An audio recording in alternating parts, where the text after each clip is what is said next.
Sir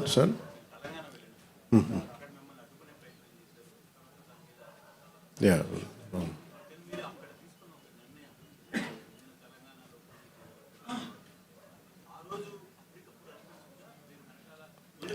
అంటే అసలు ఏముంటాయండి plans ఏముంటాయండి అంటే ఇది నేను నిజంగా చెప్పాలంటే అక్కడ పార్టీని కూడా నేను నాకు జర్నలిస్ట్ కాలనీలో నిన్న కూడా చెప్పాను జర్నలిస్ట్ కాలనీలో పార్టీ ఆఫీస్ కూడా తీసేసాను నేను కాకపోతే మా జన సైనికులు పోలేదు మా నాయకులు వదలలేదు నన్ను వాళ్ళు ఏదో ఒకటి చెప్పని అంటే సార్ వాళ్ళకు చాలా మంది అడుగుతూ ఉన్నారు నేను చెప్పాను నాకు మీరు చేసుకుంటే వెళ్ళమని చెప్పాను ఆర్గానిక్గా ఎదుగుండేదేమో నేను అసలు ఎలాగైనా పోటీ చేస్తాను ఈరోజు మీరు చెప్పండి కొత్తగా నేను పోటీ చేయకపోవడాలు ఏం లేదు మా వాళ్ళు చేస్తూనే ఉన్నారు అంత అసర్టివ్గా స్టేట్మెంట్ ఇవ్వాల్సి వచ్చింది అంతేగాని దాని ఏదో కూర్చోమని ప్రీ ప్లాన్డ్గాను అయ్యేం లేదండి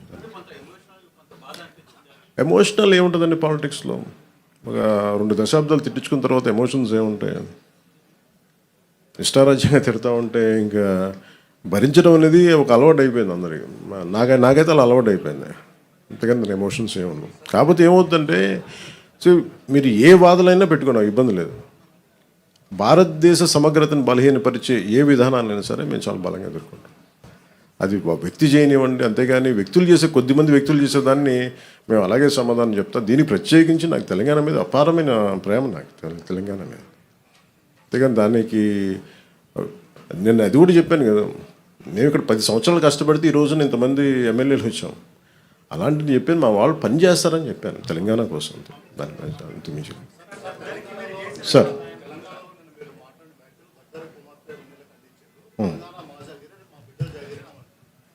ఏదండి అది ఎవరికి మాట్లాడాను అది తెలంగాణ ప్రజలను ఉద్దేశించి కాదు కదా తెలంగాణ 100% భూమిపుత్రులు జాగిరే కదా దాన్ని ఎవడు కాదన్నారు నేను అది కాదన్నా నన్ను అడుగు పెట్టనివ్వనన్నారు తెలంగాణ భారతదేశంలో అంతర్భాగం కదా నువ్వు రాకూడదు ఇక్కడ హాస్పిటల్ ఆపరేషన్ చేయించుకుంటూ ఒక్కళ్ళు మాట్లాడచ్చు 10 మంది మాట్లాడచ్చు కానీ గద్దర్ గారు ఎప్పుడు ఇలా మాట్లాడలేదు మా అజయ్ కుమార్ గద్దర్ గారి శిష్యులే కదా ఆయన ఉస్మానియాలో చదువుకున్న వ్యక్తే కదా రాడికల్ మూమెంట్స్లో తిరిగిన వ్యక్తే కదా ఆయన ఇది మేబీ వాళ్ళు ఏదైనా చూడకుండా ఏదైనా పొరపాటు అని ఉన్నారు నాకు వాళ్ళు బాగా తెలుసు కదా వాళ్ళ కుటుంబం కూడా అది సరిగ్గా అర్థం చేసుకుని లేకుండా మాట్లాడుండొచ్చు అంతకుమించి ఇంకేమన్నా వాళ్ళంటే నాకు అందరికీ చాలా ఇష్టం నాకు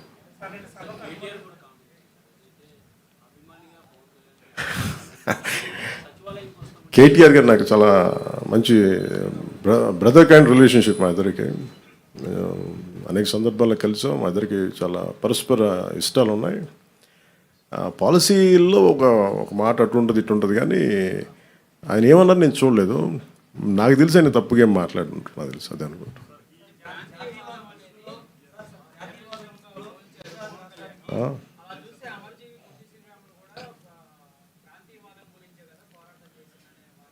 అంటే మనం ప్రత్యేక రాష్ట్రం కోరుకోవటం వేరు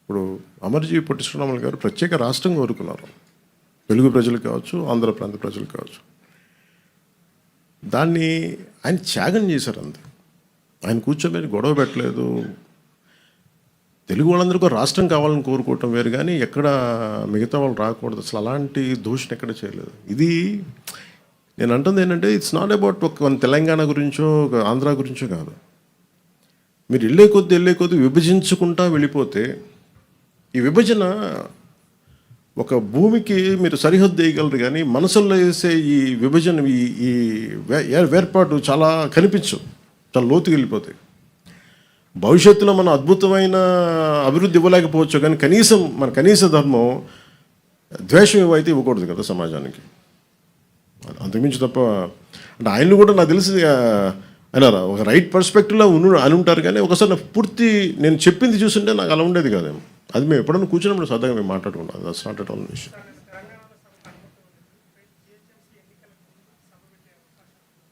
ఎంతకాలం ఆపుతారు సార్ ఎక్కడైనా సార్ ఇప్పుడు ఇలా అయితే మీరు నాకు తెలిసి తెలంగాణ అంతా కూర్చోబెట్టి తెలంగాణ నిజంగా చెప్పాలంటే తెలంగాణ పోరాట స్ఫూర్తి చాలా ఎక్కువ ఇప్పుడు నేను కూర్చోబెట్టి ఇక్కడున్న మా నాయకులు ఎవరు పోటీ చేయట్లేదు కదా ఇక్కడున్న ఆంధ్ర నాయకులు ఎవరు ఎక్కడ వెళ్ళట్లేదు అక్కడ కూర్చున్నది పూర్తి తెలంగాణ బోర్న్ అండ్ బ్రాట్ అది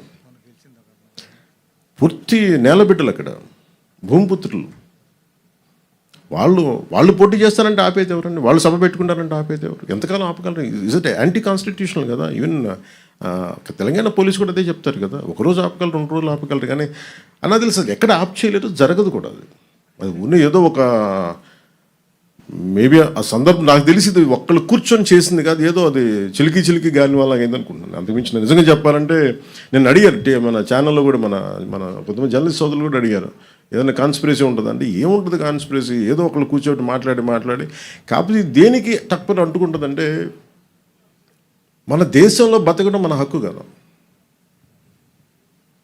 మన హక్కుని ఇప్పుడు నేను కూర్చోబెట్టి ఈరోజు ఆర్టికల్ 370 రద్దంటే నువ్వు కూర్చోబెట్టి కాశ్మీరీ పండితులు మీరు ఇక్కడి నుంచి వెళ్ళిపోండి అంటే అవన్నీ ఎటు తిరిగినాయి, ఎటు వచ్చినాయి.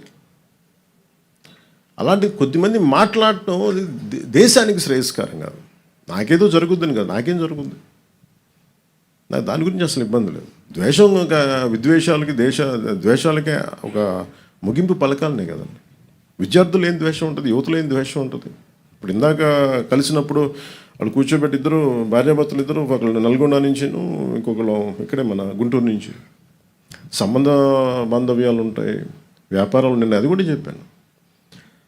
ఆంధ్రాకి వచ్చి ఎంతమంది 2014 నుంచి 24 దాకా, ఇప్పుడు నాకు తెలియదు కానీ నా కాంట్రాక్ట్స్ నేను చూడను, కానీ 14 నుంచి 24 దాకా ఎంతమంది తెలంగాణ కాంట్రాక్టర్స్ ఇక్కడ కాంట్రాక్టులు తీసుకున్నారు. అలాగే తెలంగాణలో ఎంతమంది ఆంధ్ర కాంట్రాక్టర్స్ అక్కడ కాంట్రాక్టులు చేశారు. దాని పీక్ వైసీపీ వచ్చిన తర్వాత ఇంకా జర్నలిస్ట్లో కూడా కులాలతో తిట్టడం ప్రారంభించేశారు. ఇంకా అది పరాకాష్ట. అంటే ఈ స్థాయికి మనందరం దిగజారిపోతే, అంటే ఒక నాయకుడు తప్పు చేస్తే, లేదంటే అంటే ఏ స్థాయికి వెళ్ళిపోయినాయి అంటే ఇవన్నీ లేట్ 98 నుంచి కానీ 2004-05 తర్వాత ఇంకా కుల దూషణలు ఏ స్థాయికి వెళ్ళిపోయినాయి అంటే ఒక సెన్సిటివ్ ఇష్యూస్లో తోసారు.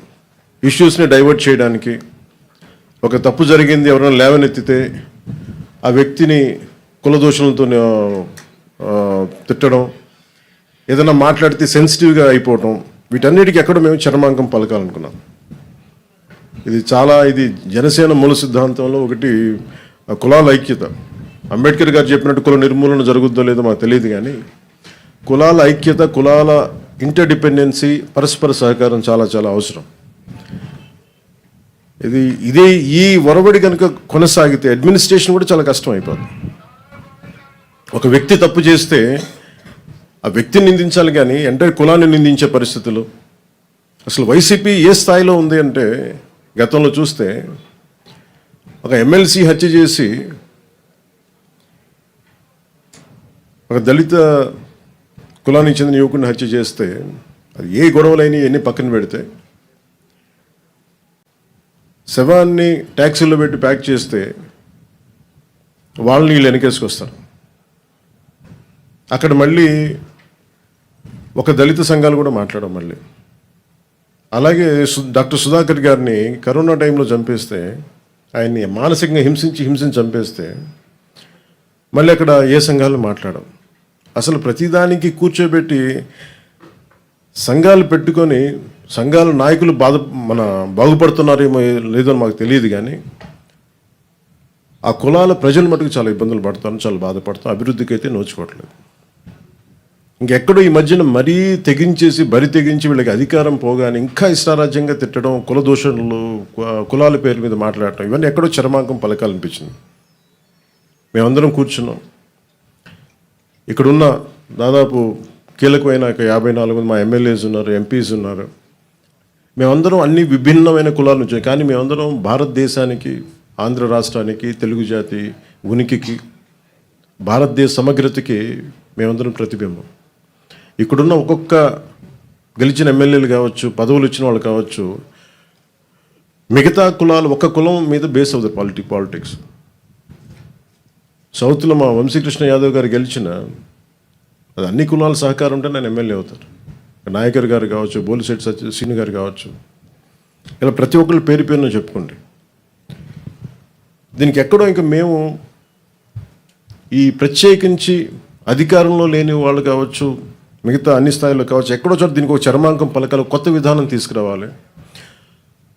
ఆంధ్రప్రదేశ్ తెలంగాణలో దాదాపు 13 లక్షల మంది పట్టుబద్దులై నిరుద్యోగులుగా మిగిలిపోతున్నారు. ఇలాంటి విషయాల మీద పట్టించుకోకుండా, ఇలాంటి విషయాలను పట్టించుకోకుండా, అభివృద్ధికి ఏం చేయాలని ఆలోచన చేయకుండా ఈ కుల దూషణలు, ఇలాంటి విద్వేషాలు, వీటన్నిటికీ ఎక్కడ చరమాంకం పలకాలి. మా పార్టీ తరపు నుంచి, జనసేన పార్టీ తరపు నుంచి మేము ఆ ఇనిషియేటివ్ మేము తీసుకోవాలి. మేమందరం సమిష్టిగా నిర్ణయం తీసుకున్నాం.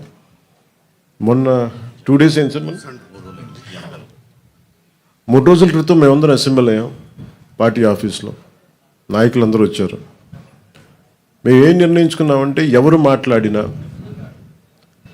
సేనాగళం అన్న ఈ కమిటీ ఏ కులం మాట్లాడినా, ఎవరు మాట్లాడినా అందరూ సమిష్టిగా మాట్లాడతారు, దాని మీద స్పందిస్తారు. ఒక్కొక్క కులాన్ని దూషించడం మొదలు పెడితే ఐసోలేట్ చేసి, ఇండివిజువలైజ్ చేసి, డివైడ్ అండ్ రూల్ లాగా మాట్లాడుతూ ఉన్నారు. దీనివల్ల ఏం జరుగుతుందంటే, కింద ప్రజలు ఒక అయోమయానికి గురయ్యి, కన్ఫ్యూజన్కి గురయ్యి, అభివృద్ధి వీటి గురించి ఆలోచించడం మానేసి ఎమోషనల్ గేమ్లోకి వెళ్ళిపోతున్నారు, వీళ్ళ ట్రాప్లోకి. సో దాన్ని మేము బలంగా ఎదుర్కోవడానికే ఈ రోజున ఈ సేనాగళం అనే కమిటీని, దీంట్లో అందరూ సీజన్డ్ అనుభవజ్ఞులు, రాజకీయ నాయకులు ఉన్నారు, ఎమ్మెల్యేస్ ఉన్నారు, అందరూ జీవితాలని, మన సామాజిక చైతన్యాన్ని గుండెల్లో నింపుకున్న వాళ్ళు, అన్ని కులాలు ఉన్నారు దీంట్లో. అందుకని మేము ఇంకా దీనికి చరమాంకం పలకాలి. దీనికి ఏ ఒక్క కులం మాట్లాడితే, ఒక కులం నాయకుడు మాట్లాడితే మళ్ళీ అదే మిగతా పార్టీ నుంచి అదే కులం నాయకుల చేత మాట్లాడిస్తారు. దీనివల్ల ఏమైపోతుంటే వైరుధ్యాలు ఎక్కువైపోతూ ఉన్నాయి. అలాగే కొన్నిసార్లు ఇష్టారాజ్యంగా తిట్టేసి కులాల ముసుగులో దాక్కుంటున్నారు. అది ఒక వల్నరబిలిటీ క్రియేట్ చేస్తున్నారు. ఈరోజు పొట్టి శ్రీరాములు గారి స్ఫూర్తికి, ఆయన ఆంధ్రజాతి ఐక్యతకి, భారతదేశం సమిష్టిగా ఉండాలి, దీని సమగ్రత భంగం కలగకూడదు, దానివల్ల భాషా ప్రయుక్త రాష్ట్రాలు ఏర్పడాలి, వీటన్నిటి నేపథ్యంలో ఆయన బలిదానం జరిగింది. కాబట్టి వారి స్ఫూర్తిగా తీసుకుని ఈ రోజున సేనాగళం అని మా హై పవర్డ్ ఈ కమిటీ, ఇంకా ఎవరు భవిష్యత్తులో ఎవరు కులం గురించి మాట్లాడినా సమిష్టిగా మా నాయకులందరూ దీన్ని, మా పార్టీ స్టాండ్ కానీ వాళ్ళు ఎదుర్కొంటారు. మా అందరికీ తెలియజేస్తున్నాను. Thank you sir. జై.